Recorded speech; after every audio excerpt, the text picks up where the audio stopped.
बिस्मिल्लाहिर्रहमानिर्रहीम अस्सलाम वालेकुम। आज मैं आप लोगों के लिए लेकर आई हूँ बहुत ही डिलीशियस सी रेसिपी मुइस चॉकलेट केक की।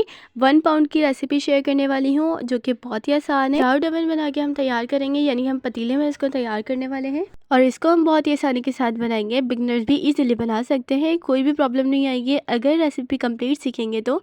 जो भी खाएगा इंशाल्लाह ताला उसको बहुत मज़े का लगेगा और स्टोर भी आप इजीली इसको कर सकते हैं 1 मंथ के लिए। तो आज आपने सारे पॉइंट क्लियर करने हैं, मैं हर चीज़ यहाँ पे क्लियर करूँगी, तो वीडियो को कोई भी पार्ट मिस नहीं करिएगा। तो चलिए फिर चलते हैं रेसिपी की तरफ। वीडियो स्टार्ट करने से पहले छोटी सी रिक्वेस्ट है, अगर चैनल पर नया है तो चैनल को सब्सक्राइब कीजिएगा और बेल आइकन को ज़रूर क्लिक कीजिएगा ताकि हर आने वाली न्यू वीडियो सबसे पहले आप तक पहुँचे। बिस्मिल्लाहिर्रहमानिर्रहीम। तो यहाँ पे हम सबसे पहले लेंगे, रेसिपी स्टार्ट करने से पहले यहाँ पे मैं आपको मेजरमेंट करके बता देती हूँ। यहाँ पे मैंने दूध लिया है 35 ग्राम, यहाँ पे मैंने दूध लिया है। और इसके बाद यहाँ पे हम ऑयल लेंगे, ऑयल यहाँ पे हम 25 ग्राम लेंगे। मेजरमेंट बिल्कुल परफेक्ट रखिएगा, जो मैं आपको मेजरमेंट बता रही हूँ बिल्कुल सेम रखिएगा। अगर आपके पास स्केल ना हो तो हम आगे चल के बताती हूँ कि आपने मेजरमेंट किस तरह से करनी है। यहाँ पे हम 2 अंडे लेंगे, यहाँ पे अंडे हम रूम टेम्परेचर के ऐड करेंगे। और इसके बाद हम ऐड करेंगे शुगर यानी चीनी।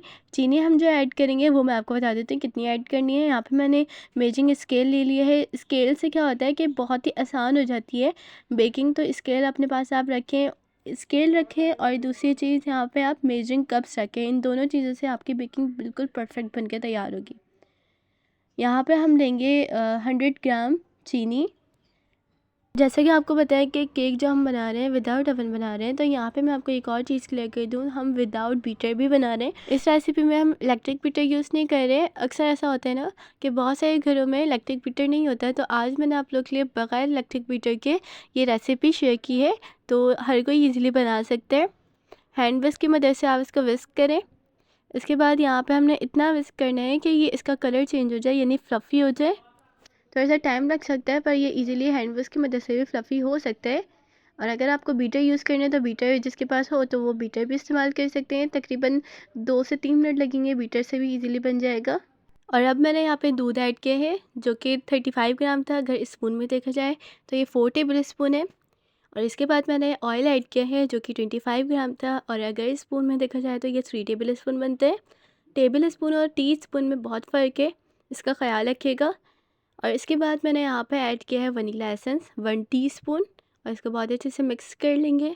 और जब ये सारी चीज़ें मिक्स हो जाए तो इसके अंदर हम ड्राई इंग्रेडिएंट ऐड करेंगे। यहाँ पे मैंने मैदा लिया है, कोको पाउडर लिया है, बेकिंग पाउडर और बेकिंग सोडा लिया है। मैदा यहाँ पे मैंने जो ऐड की है वो 90 ग्राम ऐड की है, और मैंने कोको पाउडर जो ऐड किया है वो 10 ग्राम ऐड किया है। बेकिंग पाउडर यहाँ पे मैंने हाफ़ टी स्पून ऐड किया है, और बेकिंग सोडा 1/8 टीस्पून यानी चुटकी भर मैंने यहाँ पर ऐड किया है बेकिंग सोडा। और इन सारी चीज़ों को बहुत अच्छे से मिक्स कर लें। जब ये सारी चीज़ें कंबाइन हो जाएं तो फिर ये बैटर तैयार हो जाएगा।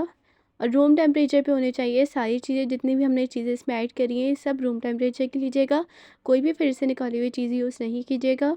अगर आपके फ्रिज में कोई सामान रखा हुआ है तो पहले से निकाल लें, और उसके बाद फिर जब रूम टेम्परेचर पे आ जाए तो फिर यूज़ कीजिएगा। और यहाँ पे मैंने एक मोल्ड ले लिया है, और यहाँ पे 1 पाउंड का हम केक बना रहे हैं, तो मैंने यहाँ पे एक मोल्ड लिया है। यहाँ पे मैंने इसको ऑयल से ग्रीस कर लिया है मोल्ड को, और मैंने यहाँ ऊपर से मैदा डस्ट कर दिया था। और मैदा जो एक्स्ट्रा बचे वो आप निकाल लीजिएगा वापस। और इसमें हम सारा बैटर ऐड कर देंगे। प्याले को बहुत अच्छे से साफ़ कर लीजिएगा ताकि हमारा बैटर ज़ाया होकर ना जाए।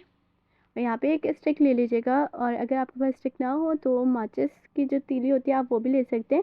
और इससे हमने थोड़ा सा राउंड राउंड करके घुमा लेना है ताकि कोई भी हमारा बैटर जो है ना वो ऊपर नीचे ना हो, बिल्कुल सेट हो जाए। और इसको हम 2 से 3 दफ़ा टैप कर लेंगे ताकि सारा बैटर बिल्कुल सेट हो जाए। इसके बाद हम पतीले में रख देंगे। पतीला प्री हीट होने के लिए पहले से रख देगा 15 से 20 मिनट के लिए मीडियम टू लो फ्लेम पे। और इसके बाद हम इसको बेक होने के लिए रखेंगे केक को 30 to 35 मिनट के लिए लो फ्लेम पे। ख्याल रखिएगा यहाँ पे हाई फ्लेम ना हो जाए, यहाँ पर आपने लो फ्लेम रखनी है। जो दम वाली आंच होती है आप वो रखिएगा। और साथ साथ मैंने इसके आइसिंग शुगर भी तैयार कर लिया। आइसिंग शुगर तैयार करने के लिए मैंने यहाँ पे हाफ़ कप शुगर ली है, और इसके बाद मैंने हाफ़ कप से 2 टेबल स्पून निकाल दें तो मैंने कोको पाउडर ऐड किया है। उसके बाद यहाँ पे मैंने 1 टेबल स्पून ऐड किया था कॉफ़ी का। कॉफ़ी से टेस्ट बहुत अच्छा आएगा। चॉकलेट भी अगर डालना चाहे तो चॉकलेट डाल सकते हैं। मैंने चॉकलेट स्किप कर दी, चॉकलेट की जगह मैंने यहाँ पे कॉफ़ी ऐड कर दी थी और फिर मैंने यहाँ पे 3 टेबलस्पून दूध ऐड कर दिया था और पानी भी ऐड किया था और मैंने इसको चूल्हे पे रख दिया था। और इसके बाद थोड़ा सा जब ये गाढ़ा हो जाए तो फिर इसको आप निकाल लीजिएगा। और इतनी ही देर में माशाल्लाह माशाल्लाह से हमारा केक भी तैयार हो गया, बहुत ही सॉफ्ट सा बन के तैयार हुआ है। और यहाँ पे मैंने एक प्लेट ले ली है और इसके बाद मैंने केक रख दिया है और जो हमने आइसिंग शुगर बनाई थी उस पर हम ये डाल देंगे। अच्छा, यहाँ पे मैंने प्लेट इसलिए भी ली है क्योंकि जो हमारा एक्स्ट्रा रह जाएगा, आइसिंग शुगर जो एक्स्ट्रा रह जाएगी वो हमारी वेस्ट होके नहीं जाएगी। जो हमारे अगर कम पड़ेगा तो हम इसको निकाल के वापस अगेन इसके ऊपर लगा सकते हैं। तो बिल्कुल भी कोई चीज़ ज़ाया नहीं करिएगा। एक्स्ट्रा चीज़ अगर बच भी जाए तो आप स्टोर करके रख सकते हैं, बिल्कुल भी ख़राब नहीं होगा। फ्रीज़र में आप स्टोर कर दें। अगर आइसिंग शुगर एक्स्ट्रा बन जाए तो आपने क्या करना है कि फ्रीज़र में जो दरवाज़ा होता है ना उसके अंदर आपने करके रख देना है, कोई किसी भी बर्तन में। पर ये कि आप दरवाज़े में ही रखिएगा, वो इसमें अंदर नहीं रखिएगा वरना तो फिर वो जम भी सकती है। इसके बाद यहाँ पे मैंने ले लिए हैं 2 विस्प लिए हैं और इसको मैंने इस पे लगा दिए थे और इसको मैंने अगेन हटा दिया था क्योंकि मुझे ऐसा लग रहा था कि इस पर कुछ कमी आ रही है। तो इसको और डेकोरेट करना चाहिए ताकि और भी बहुत ज़्यादा खूबसूरत लगे। तो खूबसूरत बनाने के लिए यहाँ पे मैंने कोको पाउडर थोड़ा सा डस्ट कर दिया था और इसके ऊपर फिर मैंने अगेन रख दिया था और माशाल्लाह अल्हम्दुलिल्लाह बहुत ही ज़बरदस्त सा ये केक तैयार हो चुका है अल्हम्दुलिल्लाह। और अब मैं आपको इसको कट करके दिखाती हूँ कि ये कितना ज़बरदस्त और कितना सॉफ्ट बन के तैयार हुआ है। इसका टेक्सचर भी बहुत ज़बरदस्त आया है, एक बार आप ज़रूर ट्राई कीजिएगा। इंशाल्लाह उम्मीद है कि आप जब एक बार ट्राई करेंगे तो आपका हाथ बिल्कुल नहीं रुकेगा और आपको आपकी फैमिली को ज़रूर पसंद आएगा ये केक। बहुत ही सिंपल इंग्रेडिएंट के साथ मैंने ये केक बनाना सिखाया है। उम्मीद करती हूँ ये रेसिपी आपने बहुत ही अच्छे से सीखी होगी। मैं इसकी डिस्क्रिप्शन में सारी डिटेल मेंशन कर दूँगी। और इसी तरह की न्यू रेसिपीज़ देखने के लिए चैनल को सब्सक्राइब कर दिएगा अगर आपने अभी तक नहीं किया है और आप चाहते हैं कि मेरी हर वीडियो सबसे पहले आप तक पहुंचे तो बेल आइकन को ज़रूर क्लिक कीजिएगा ताकि हर न्यू आने वाली वीडियो सबसे पहले आप तक पहुंचेगी।